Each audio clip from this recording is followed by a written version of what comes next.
Hello, everybody. Welcome to Sports Scope. I'm your host, Robert Butler, on this ninth day of March. We are right into the thick of things of uh, the conference tournament here on Sports Scope. Here on Sports Scope in the college basketball world. I noticed Marquette won today, Tennessee won today.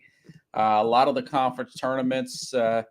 Teams that win these things, remember, they get an automatic bid. I'm going to try to get Keith Engel on the program next Wednesday and get his thoughts on the Final Four and what does he think about that coming up next week, hopefully.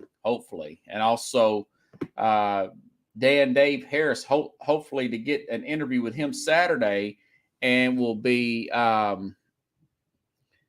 interview with him Saturday, and we'll play that possibly a week from today. So, got a great show on tonight, everybody. Kevin Durant, it's unfortunate injury there. Not good news there on that front.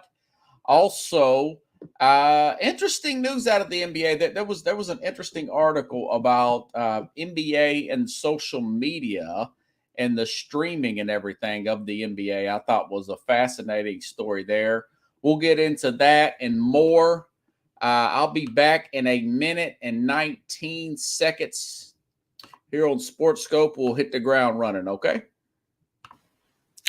Hello, Sports Scope followers. After 5 years of doing this program once a week, balancing a 60-hour work week job, I've decided to do the program 5 days a week, 1 hour a night, taking a significant pay cut. So I've started a Patreon page, which is Patreon, Patreon/SportsScope, spelled the same way at the bottom of the screen you see there. For $5 a month, 17 cents a day, you can help support the program. You ask yourself, why Sports Scope? Well, I bring in such big names such as Al Borges, former Auburn offensive coordinator, and I cover the big news in sports that the corporate media will not cover. If you want to contribute more than $5 a month, you can go use the Cash App.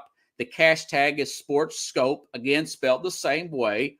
Or you can go to the Zelle app, sportscope@gmail.com. SportsScope has about 5,000 followers and growing. If you want to advertise on the program, you can email me. The word is SportsScope, spelled the same way again, @gmail.com. Thank you and enjoy the program. Okay, so today the biggest story is it looks like Aaron Rodgers and even Woody Johnson. He's the owner here of the Jets here. Woody Johnson, Joe Douglas, Robert Saleh, the whole crew flew down to meet with Aaron Rodgers in California, everybody. So apparently, Diana Rossini of ESPN, she says in wake of extensive in-person meeting in the brass, the Jets are optimistic.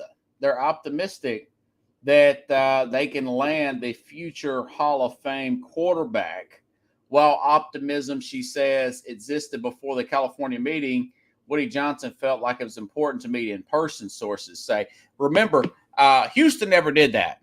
They went to go pick they signed a quarterback one time out of, gave this guy about an $80 million contract.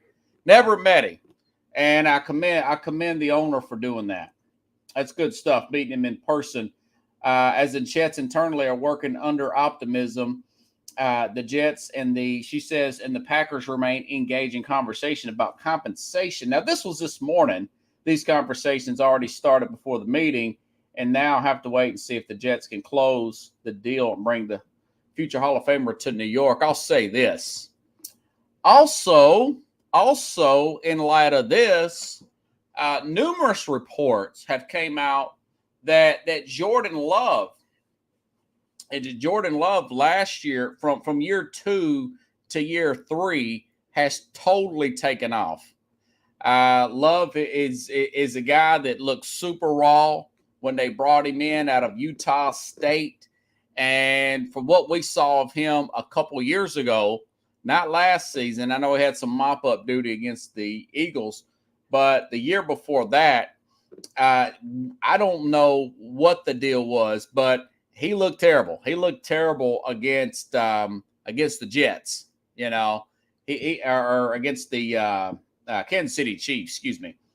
But so I've got a theory on that, guys. So and I'm sorry about this lighting, everybody. I don't know what it is. I think it's something to do with this new green screen that I've got. That the lighting's going in and out. I apologize about that. But anywho, my thing is it's the Green Bay thing. I mean, if you all want to look back to the Packers, let's go back to Brett Favre, okay? Brett Favre was acquired, I want to say, in like 1992, right? And he was acquired from the Falcons, who gave up quickly on him. Remember, he comes out of Southern Miss and everything. And so the Packers get him from Atlanta practically over 30 years ago now, right? Get him from Atlanta over 30 years ago. Guy goes on to be a Hall of Fame quarterback.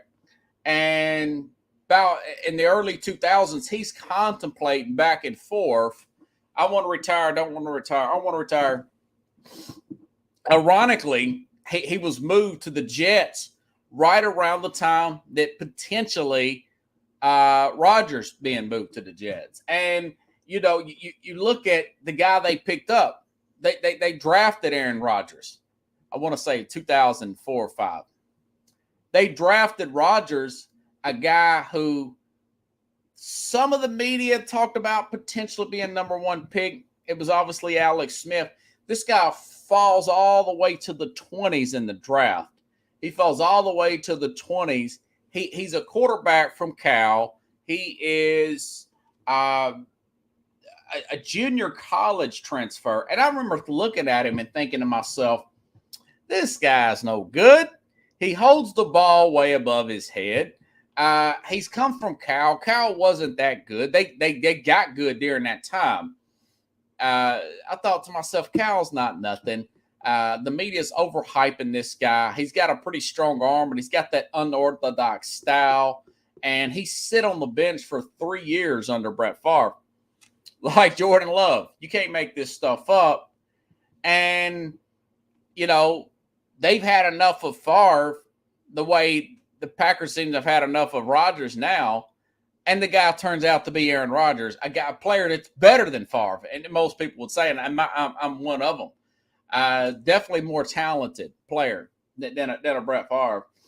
And during this time, they have another guy come through there. And this guy's name is Matt Flynn. Matt Flynn comes out of nowhere, and he does really well in the preseason. He picks up plays. I think Rodgers got hurt or something. Played well against New England in a primetime game. Has 6 touchdowns against Detroit in a meaningless game. And looks great. Looks way better than anybody thought. So the Seattle Seahawks give him a contract. And my theory is that Green Bay is so boring. And Mercedes Lewis can back me up on this. Guy's almost my age. He's been playing like 18 years for these guys. He's out of UCLA. It's so boring up there that it's the smallest market in all of professional sports that all you think about is football. You have 0 distractions. I'm out of Nashville. One year, the Titans went up to Austin Peay, where I went to college at, in Clarksville, Tennessee. Another very boring place. And had one of the best. They had their training camp up there. And they had one of the best seasons up there. They didn't come back, but that year they were great. They run the ball well. I want to say they had a good playoff run that year. And it's got to be the Green Bay effect, Pickles. So that tells me that Jordan Love's going to be pretty good, because it's nothing but football up there. Like Mercedes Lewis said, he said, man, 6 months out of the year, it's football. I mean, it's football, and it's an Applebee's, and then it's more football. You don't go out much in the wintertime during the season. I mean, it's like living in a freezer up there, an ice box. This player that played for the Bills and played for the Packers, he says, man, Buffalo's got them beating snow, but he says it's Green Bay cold is Green Bay cold, you know. And but Love looks good. Love looks lovely. You know, the guy's played 3 years, extremely raw, and he's coming into year 4 now. And so he's going to be really good for the cap for the Packers. Now, the 5th-year option, his salary will go up to about $20 million. But if I'm, you know, I just read you what Diana Rossetti said from ESPN. But if I'm the Jets, and we talk about if Rodgers steps down, you hear it, he's walking away from $60 million guaranteed and everything.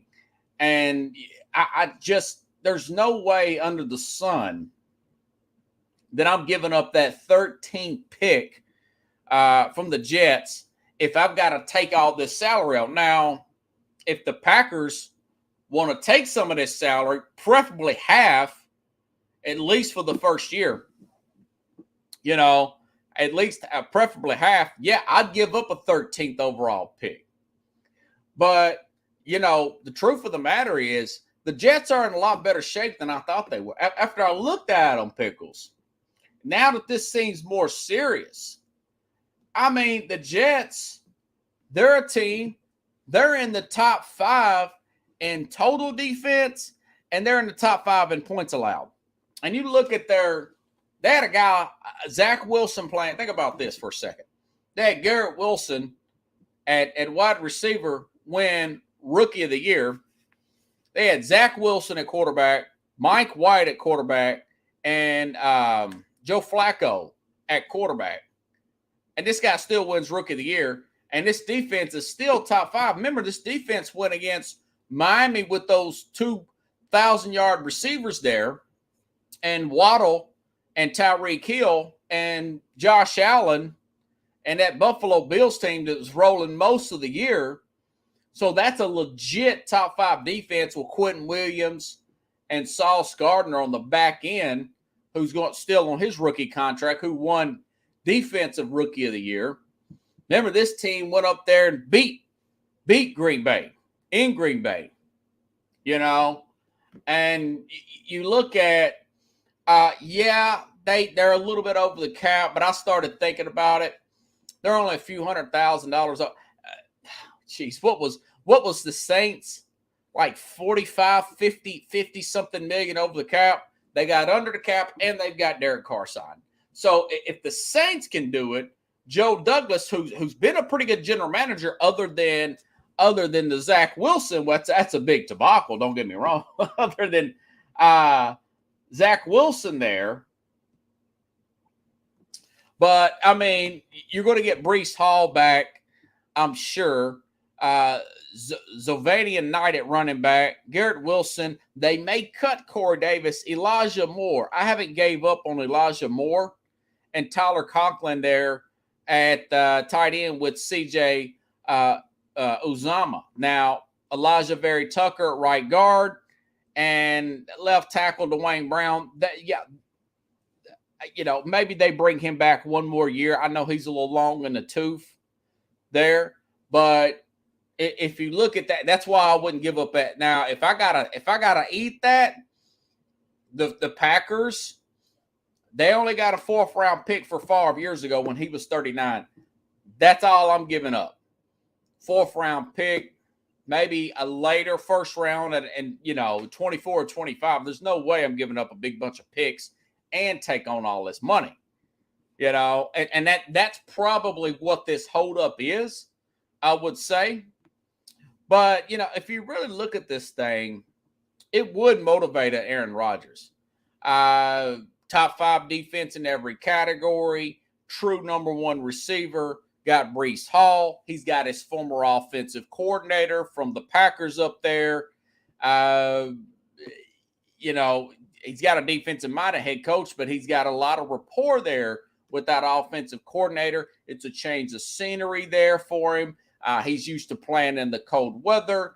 I can see that. Now, the news I don't like about Aaron Rodgers is that TMZ reported just an hour ago that he's set to speak at a huge psychedelic science conference in June.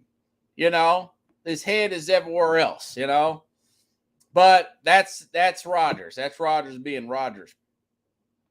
But overall, that being said, if Green Bay asked me, no, we're not coming off that.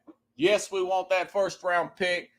Listen, they still got other options at quarterback. Woody Johnson needs to be patient here. I believe it. And I said this about the Knicks too, Carlos. I said this about the Knicks too. They look to be stable.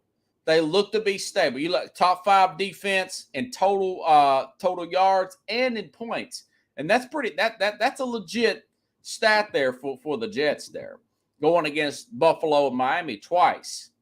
There's quarterback. There's Taylor Heineke. I mentioned that for other teams, plus maybe a Stetson Bennett, plus maybe a Max Duggan if things don't work out.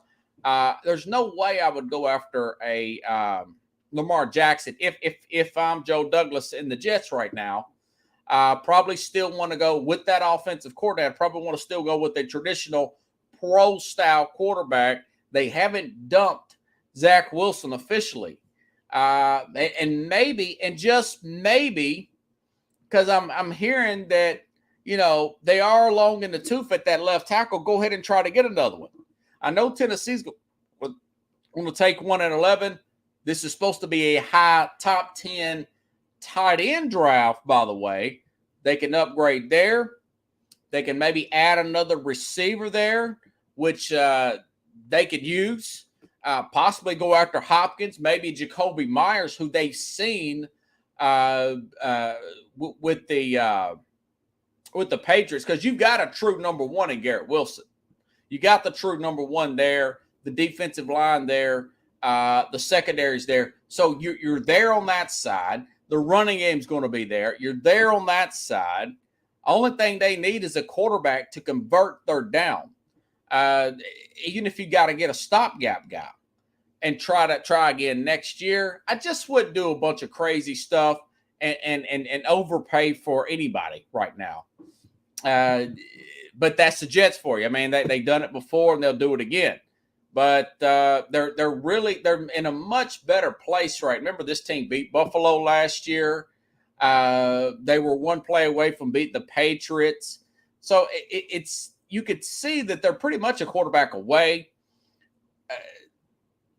Other than Zach Wilson and the left tackle injuries, they're in much better standing than one would say. You're just looking at them as the same old Jets. And the truth of the matter is that's not really the truth of the matter. Carlos says that this may be about finance more than players and coaches. Yeah, money situation, and that's what I think it is. I think they're trying to get that money squared away before you got on the program. I said, if I'm taking a lot of this money, if I'm Green Bay, by the way, they can get out of this in 2 or 3 years anyways. It ain't like he's got a big giant contract. But I'd give him a 4th round pick if I got to eat this money. It's not like he's got a $5 or $6 million contract, 5 or 6 year contract after this. So it's I do know one thing. I do, from everything I hear and read, and that they're okay with Jordan Love. And my thing is, it's the Green Bay effect. It's so boring up there. It's the smallest market that the guys really excel. Players really excel up there because that's all they think about is the playing football. But I mean, it's a story to watch. I mean, I understand that it's getting a little old at this point, but I do think it's as real as it's ever been, if you ask me. All righty then. Okay, so Mark Schlereth, I want to stay with the NFL. Then I know there's a Kevin Durant story out there, and it's unfortunate, folks. Mark Schlereth, former Denver Bronco, really good. I think he's got 3. Yeah, this guy's got 3 Super Bowl rings. He's won 1 with the Washington Redskins, 91-92 season. Then he won 2 with John Elway and the Denver Broncos. And he talks about the difficulty in trading for a guy like a Lamar Jackson. And he puts it in a way where I didn't really think about the specifics when you're talking about a running quarterback. When you start, and for you Madden players, you know what a counter is, a draw is, and everything else. Those are running back plays, right? Not quarterback sneak, called quarterback runs. But this is what he says when he's talking about, he talked to Joe Flacco about you were being criticized, former Raven, about not mentoring Lamar Jackson. He's like, I don't even know how to mentor this guy. Hope I didn't. I thought I had this sound bite. It's a good sound bite. Joe Flacco got injured. Here we go. Mark Schlereth. When Joe Flacco got injured and Lamar took over, they completely changed that offense. And I remember talking to Joe Flacco about this, going, well, people have criticized you for not really mentoring Lamar Jackson. He goes, this is an offense I don't even know.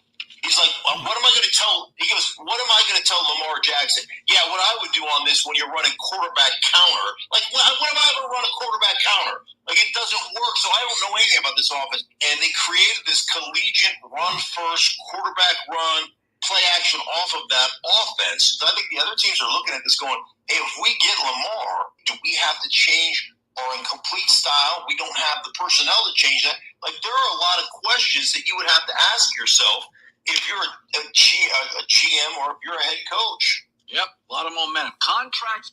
Yeah, and I never even thought about it that way. I mean, I guess another team that would be built to take on a Lamar Jackson would be like a 49ers per se, right? You look at a Kyle Juszczyk, which is that fullback up there, and that zone blocking power running scheme. I think that's what they're trying to do, and mix some of that offense in with what's the other guy, Trey Lance or somebody. But yeah, Mark Schlereth makes a good point there. Of course, he got criticized on Twitter. You're not supposed to criticize Lamar Jackson on Twitter, of course, for saying that, but just basically telling the truth. I mean, you're running quarterback counters. Now, I will say this: if for whatever reason that things do work out, and he does stay with the Ravens, which I think he probably will at this time. I would probably say 60-40. He's going to stay with the Ravens, and he's going to come down to earth and realize that Deshaun Watson contract was Cleveland being desperate, and nobody else has got a contract since that contract's been signed, whether it be Russell Wilson, Josh Allen, or anybody of that nature, to get one that's that big is fully guaranteed. But this Todd Monken, he did call similar plays at Georgia for Stetson Bennett, who ran a 4.58. He wasn't fast as Max Duggan, but he did run a 4.58 at Georgia. And he called a sweet little quarterback sweep. Totally caught, Texas, TCU off guard there in the national championship game. It's a slick little play, and that this guy straight from college. And like he said, it is kind of a college quarterback run type of offense that nobody else runs. But, yeah, I could see what he was saying. Joe Flacco don't know how to do that. He's too slow. He's too slow to do that, too slow. But you start to think about Lamar Jackson's 25, 26 years old, running that many running attempts, quarterback counters and all that stuff. I mean, that is basically like a running back that's playing quarterback. Those are actual running back plays for those of you who play Madden. Running the counter with the two offensive line go one way. And what he's saying is you would have to have some really good run blocking personnel there. And somebody threw up Tennessee, and I thought, well, in a sense, I guess it would work here in Tennessee. I wouldn't want that because I think whoever gets Lamar is going to be disappointed because of his injury history and everything. Science with agency. And, earlier in that interview, Mark Schlereth says, you don't see that many great old running quarterbacks. You always see a young running quarterback because you don't last long being around. And I thought, yeah, that is true. That is so true, man. But a lot of those guys did. Carl says McMahon, Cunningham, McNair, and Vic learn to stay in the pocket. It's not a science with age. The season, yeah. And the truth of the matter is, you're going to get hurt. Yeah, I mean, I was watching I remember watching the Falcons one year, preseason game, thirsty for football, against the Ravens. And I remember Vic trying to get away. He was just going to do one series. And Nagata, the defensive tackle, grabbed his ankle. And that put him out 6 weeks, man. That put him out 6 weeks. And I thought, man, that type of play with these really good defensive linemen like Nagata and that defense in general, like that particular Ravens defense, it does catch up with you. And now remember when he came out of prison and played under Andy Reid, he didn't run as much. He didn't run as much, but he was much more past his prime at that point. Did get another $100 million contract, but didn't go that far in the playoffs. And of course, I know the Commanders said essentially that they weren't interested in Jackson. But the truth of the matter is, they would be a good fit, though. If you throw an Eric Bieniemy and you throw some of that Kansas City, some of their schemes in there, they've got a guy that can play a slower version of a Tyreek Hill. They've also got a true number one, an excellent elite route runner that can run short routes in Terry McLaurin there. You throw that in there with those two running backs that they got, that power kind of football game that they run, and those counters, it would work there. It would make sense personnel-wise per se. I think that, like I said the other day, I don't think Ron Rivera wants it because he dealt with Cam Newton and the running quarterback and all that. I don't think he wants it, but maybe upper management wants it. Maybe Snyder wants it to enhance the value of the team, get the popularity up before he sells the team. So those theories are being thrown out there with the fact that somewhat the personnel does match what, the guy they got there, Hartman or whatever, the player they got from North Carolina. Sam Howell, I think is his name. I don't think they're in love with him, but they're going to roll with him this year. But I still think they could be players in the Lamar Jackson sweepstakes. But again, like I said, I wouldn't take the guy. I think he gets too much rushing. I think he's gotten that habit of running, and I think he may be somewhat of a better passer. Crazier things have happened. Look at what oh God, what's the guy's name from Seattle? Look at that quarterback up there who just signed another contract, got into his 9th year, got a Pro Bowl in his 9th year there, and Geno Smith, he gets it. So crazier things have happened. I want to say it was the last time another quarterback did that was Rich Gannon about 20-something years ago with the Raiders. So crazier things have happened. But when you're running that much, the injuries are starting to mound there for Lamar Jackson, if you ask me, guys. And he's going to find out, though. The negotiations, folks, will start on Monday. And then on Wednesday, it's going to be crazy. Crazy town there. I'll have plenty of material to talk about Wednesday because it's going to be the start of NFL free agency. don't mean to say good scope, bad scope, or I told you so. Switching gears to the round ball, like Jim Carrey would say in the movie Cable Guy. Kevin Durant, I feel awful for the guy. I mean, he just cannot catch a break sometimes. I don't know if any of you caught this on the internet, but he's warming up.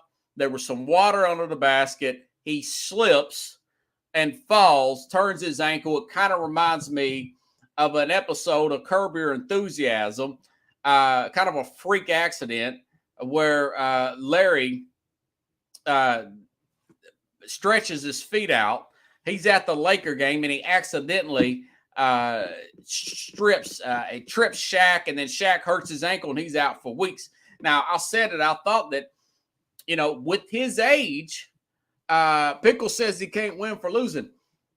Being 34, 7 foot tall. Adrian Wojciechowski says he's going to be out 2 to 3 weeks. Well, that's towards the end of the season right there. So now you're going to have to, hopefully, the team, they can stay within float and stay around that 6th seed and not having to get into that play-in tournament. Remember, if you get past the 6, you slip of that play-in tournament. But that was my biggest fear. That was my biggest issue with him and Chris Paul. Paul's 37, Durant's 34. They just seem to be getting in. They can't finish seasons. These guys seem to get injuries, particularly Paul in the playoffs here lately. So, I mean, it is what it is. Maybe Booker can carry them. Booker's been playing out of this world here lately. They won last night. Booker's shooting the lights out. And Carlos told you guys, yeah. Now, I will say this. Let's go back a week ago. A scary injury for Luka Doncic. He's very young, 34 versus 24. And Doncic is supposed to, he's supposed to play next game. There was a scare with Doncic. He's going to be okay. Durant, he's going to get air quote reevaluated in 2 weeks. So that was my first take, Carlos. You said you told me, but that was my first take was that I don't think it's going to last. I just think he's going to get hurt trying to come back. Going back to last week, watching them, and I'm thinking to myself, between him, Ayton, Booker, and Chris Paul, and that ball movement, if they played a slow pace, half-court game, they could win a championship this year. They could win a championship this year. But staying healthy throughout the playoffs was a $64,000 question. And obviously, they were 4 games in, and the guy gets hurt slipping on some water in warm-ups. I mean, get the bleep out of here. I'm not saying he's Anthony Davis, but geez, man,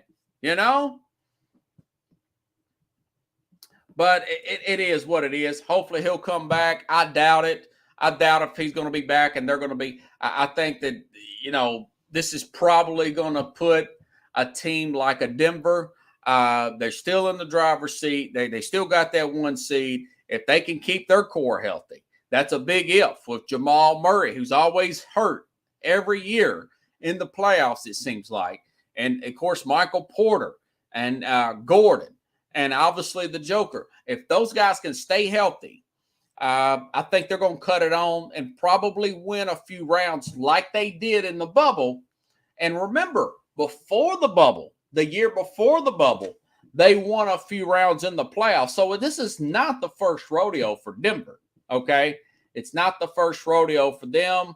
I know a lot of people starting to, buy into that Laker hype, and they're even farther back than the Warriors. What are they still, like the 11th or 12th? They ain't even in the play-in. Well, I think they're in the play-in game. They're like the 9th seed now. Anthony Davis playing pretty well. I'd give them credit for that. But I think it'll come down on them. Injuries will catch up with them. But, of course, Memphis, now we don't, it's 4 games for Morant. And Steven Adams is going to get reevaluated. So the West is turning into a battle of attrition. The West is turning into a battle of attrition. The Warriors can't win on the road. Carlos says Denver needs more depth. We'll see we'll see how that plays out in the playoffs. Here's the thing: in the playoffs, you usually go to a 7 or 8 man rotation. Some teams go to a 6-man rotation. We'll have to see how that thing plays out. The Kings are young and hungry. Now they're a 2 seed. That would be crazy if a young team like the Kings, but they've got a big man in Sabonis, and they have the shooting firepower there to do something. But again, it's probably between Boston and Milwaukee in the East as the 2 best teams in the whole league anyways. Still stand by that. But, we still got about 15 games to go. Probably lose a little bit of focus on it these next 2 weeks because we got the tournament coming up, and then we'll come back to it and see what happens in the playoffs. But, just got to see how the West plays out. Just a lot of drama with the teams in the Western Conference other than a Kings, if you really think about it. Every team in the Western Conference right now has some kind of storyline that it's just not a perfect thing for them. I mean, even the Kings, they're very young. They haven't been there before. Denver, they've had injuries in the past. I've just mentioned Jamal Murray, Michael Porter, those guys. Can they stay healthy? Memphis has Steven Adams injury, and plus they've got the Ja Morant thing. But I do think that Ja Morant may come back. But Adams, man, that's their rim protector, really good defensive guy. They're pretty deep though. But still, Memphis, you feel like they're trying to work their way back up. And then Phoenix, I just mentioned Durant. Who else is there in the West? I don't know who else. The Clippers, they've got the Russell Westbrook curse there. They've started to win some games with him. Maybe they'll figure out the rotation, which is keeping him on the bench down the stretch. Big if. I liked them before they got Westbrook, and I thought that Ty Lue would put Westbrook and bring him off the bench and don't let him finish games. Geez, we're watching the same games here. And Carlos says Boston is good, but they need to play smart defensively. Pickle says Memphis plays 8 guys. Yeah, Memphis got a great bench, man. They got a great bench. Dylan Brooks, those guys. He plays well. Jackson. They are something. Anywho, okay, so interesting. Staying with basketball. Okay, so I was reading the story offline today. This website called basketballnews.com. And Hoops Hype was talking about this story. And it said that the NBA has dominated social media. Yes, the NBA, according to this story, and I believe it, it says in 2022, the NBA was once the most viewed and most engaged pro sports league on social media, generating 29.4 billion with the B billion views across all platforms. As we've covered the past, the NBA has become something of a social media juggernaut. The NBA has more followers than the other major U.S. sports leagues combined. And the league continues and experiences massive growth year after year. Last year, the NBA's added more than 25 million followers across social media accounts, including more than 11 million followers on Instagram alone. That is an unbelievable that is an unbelievable stat there. Now, I'll say this. It's turned into a highlight league, and it is a worldly league. And we're talking about Giannis Antetokounmpo, Luka. That's why I say, as dangerous as things are getting in China, as intense as things are getting in China, now's the time to move out. It's never been more popular in Europe. Giannis is from Greece. Luka's from what? Europe somewhere, guys? Luka's from Europe. Those are two of the biggest star. Joker, I don't even know where he's from. I think he's from Germany or something. So that's another European guy, and he got a shot to win the MVP. But so I got this soundbite here, and this is from a young guy's page, Victor Wembanyama. This is from Victor Wembanyama's Twitter page. Young guy. He's supposed to be a prodigy, a huge lottery pick. 7'4", really good handles. Maybe the Spurs get him. Maybe Houston gets him. One of those teams. Maybe Utah can find a way to get him. But either way, okay, so Detroit. But this guy put this on his page, and it is a soundbite from Austin Rivers, who also Nicholas Batum, NBA player. Austin Rivers, the son of Doc Rivers, talking about the NBA being more of a highlight league rather than winning and losing. Pretty interesting. Little things in basketball are forgotten now, and they're not appreciated. Austin and it's like Rivers. A trickle effect, even to like the analytics of numbers and stuff. Like, certain guys don't get paid what they value in basketball, what kids think are cool. I'm gonna try to make this as sweet as possible, because this really does bother me. I talk about this all the time. When I played in high school, you only got a mixtape if you were like a top tier guy. Back then, like, you had to put in work, like consistent work, build a name for yourself to get a mixtape, and it was like an honor to have a Ballers Life mixtape. It was an honor to have a Hoop mixtape. We didn't play to have one, though. I didn't go into a game doing something to be on Hoop mixtape. I went into the game to win and just be myself. And Hoop mixtape and them were there following me. I didn't ask Hoop mixtape to come follow me. I didn't pay Hoop mixtape $1. I didn't pay Ballers Life $1. They just followed me because I was that guy. They followed Brad Beal because he was that guy. They followed this guy because he was that guy. That's how it was. The landscape has changed now. Parents are paying these people to come to games. Everyone gets a mixtape.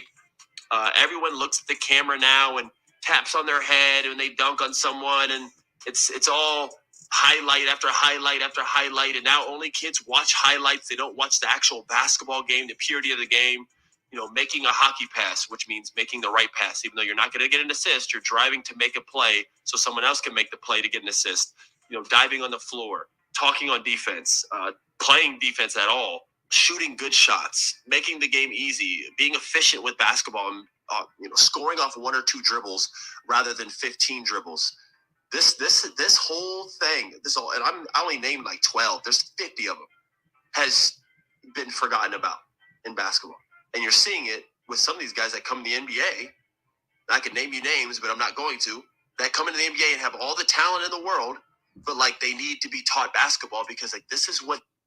And I thought to myself, well, maybe that's why a guy like Russell Westbrook was so popular, or John Wall, or even a John Morant, and I like John Morant. I thought he should have been picked over Zion Williamson, and maybe that is why it's so much more popular on social media than it is in regular media.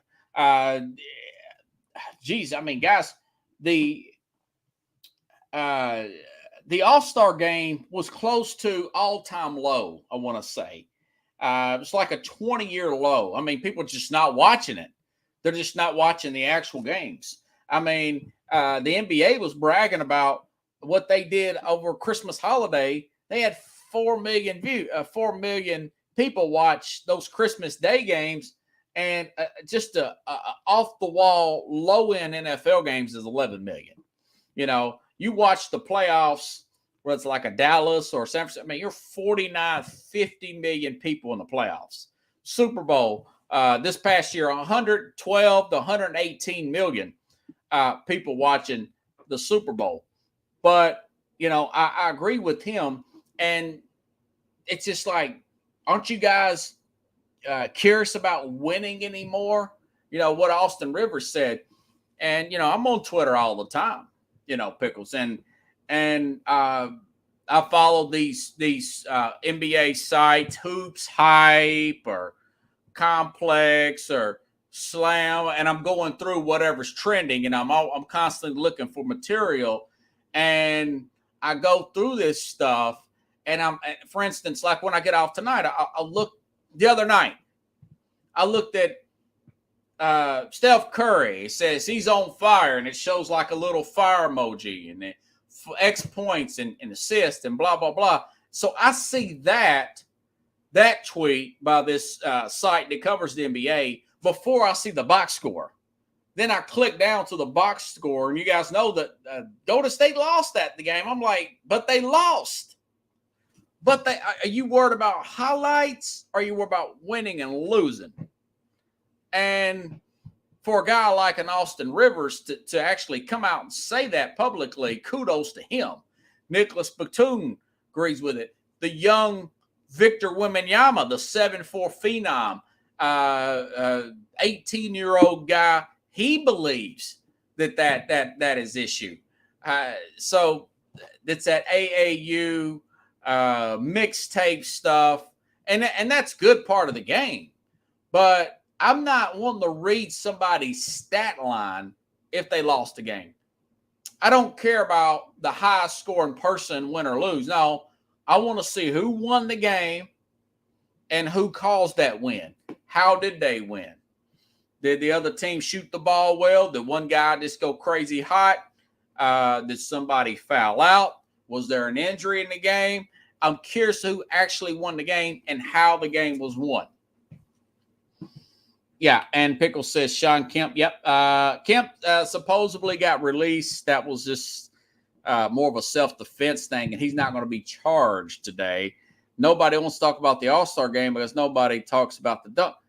Yeah, the dunk contest was won by a guy I've never even heard of. He was a 10-day contract guy with the Philadelphia 76ers in the 80s, which I vaguely remember.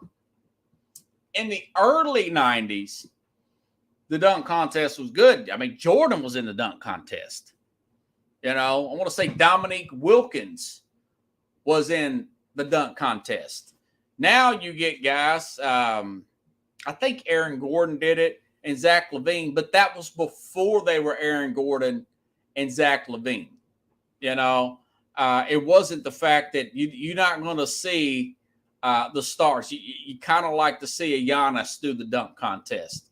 I know LeBron is older.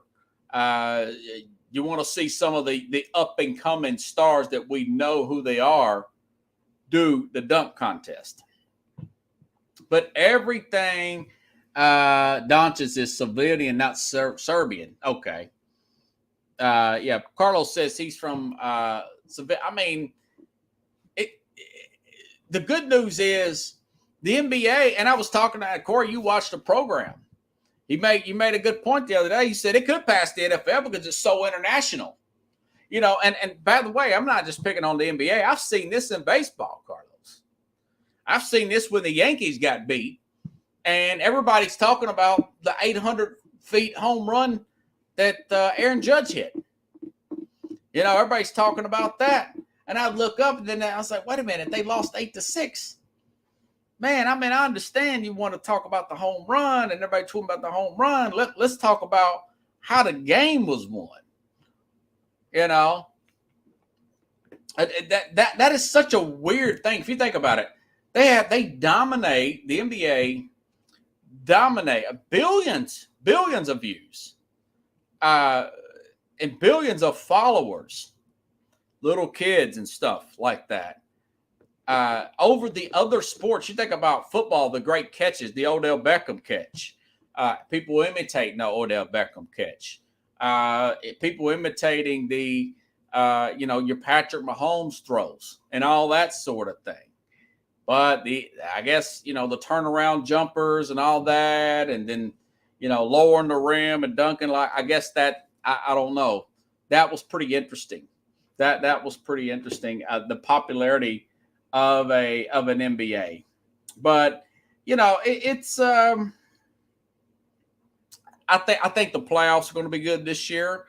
I think it's going to be good in both conferences. And by the way, you guys talk about Cleveland. I've been paying attention to Cleveland. They're good. They are good. They're going to be tough. So really, the East, if they end up playing the Knicks, that's going to be a good.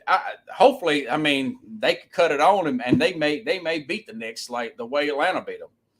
You know, they may beat the Knicks in 6 games, and those games not really be close. You know, that could happen, but that's going to be a very good series. And you know, not to totally trash the NBA, Boston is playing good. They are playing fundamentally sound.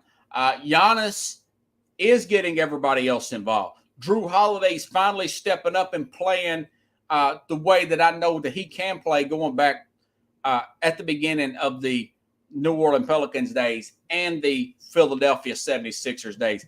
He is doing that. Golden State, much as I don't care for Steve Kerr, they move the ball really well. They don't play well on the road here lately, and their defense is terrible. I think a lot of that's probably from Draymond Green. I saw some highlight of him the other day, by the way. Did not get back on defense because Jordan Poole didn't pass him the ball. I think this is his last. I think this is his last year with Golden State. Yeah, Pickle says Donovan Mitchell, not in love with Mitchell, very ball centric, but you know Mosley, Garland, you know, young guy out of Vanderbilt. That, you know, people just totally ignore the Cleveland Cavs because they're up there in Cleveland. Garland fell under the radar, got put with some other young talented players, wasn't really pressured to be the man early and lead that Cav team, didn't have the pressure on him of a Kyrie or LeBron because they did have some Mobley and they did get that in that trade. They did get Allen, who is a great athlete under the rim. Their center there. And of course, obviously the big free agent was Mitchell. Big acquisition. I can't remember if they traded for him or not. But I'm glad the Knicks didn't get Mitchell. I don't think him and Brunson would have gelled well together. But that could be a great series, an absolute great series there in the East. But that's an interesting story there. I didn't see that story coming when I was preparing for today's. And Pickle says they're big rebounders. That means they're just really athletic. And they're playing loose. They're young. Nobody's paying attention to them. You see that. That's what I think about the Kings. You know, and then, you know, somebody mentioned Sabonis, man. I'm like, man, his dad had eyes in the back of his head. Giant guy, used to play for Portland in 2000.